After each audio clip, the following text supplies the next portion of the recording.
തൗബ കബൂൽ ചെയ്യുന്നതിൽ ഷർത്തുള്ളതാ.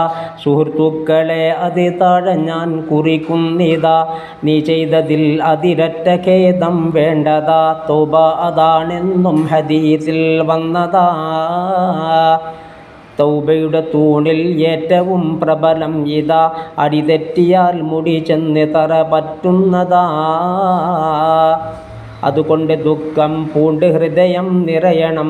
ഇടിവെട്ടി കണ്ണിൽ നിന്ന് കുത്തി ചൊരിയണം. കണക്കറ്റ ഗുണം ചെയ്യുന്ന റബ്ബിനനിഷ്ടമായി. ഇവയൊക്കെ ഞാൻ ചെയ്തല്ലോ തന്നിഷ്ടത്തിലായി എന്നുള്ള ചിന്ത നിനക്ക് വന്നെത്തേണ്ടതാ. അതു കാരണം ലജ്ജിച്ച് തല താഴ്ത്തേണ്ടതാ.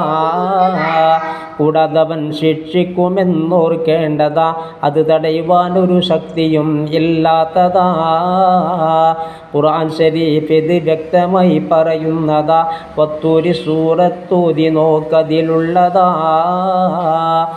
പാപങ്ങൾ ഓരോന്നെണ്ണി നീ പറയേണ്ടതാ. വിജനസ്ഥലം അതിനേറ്റവും പറ്റുന്നതാ.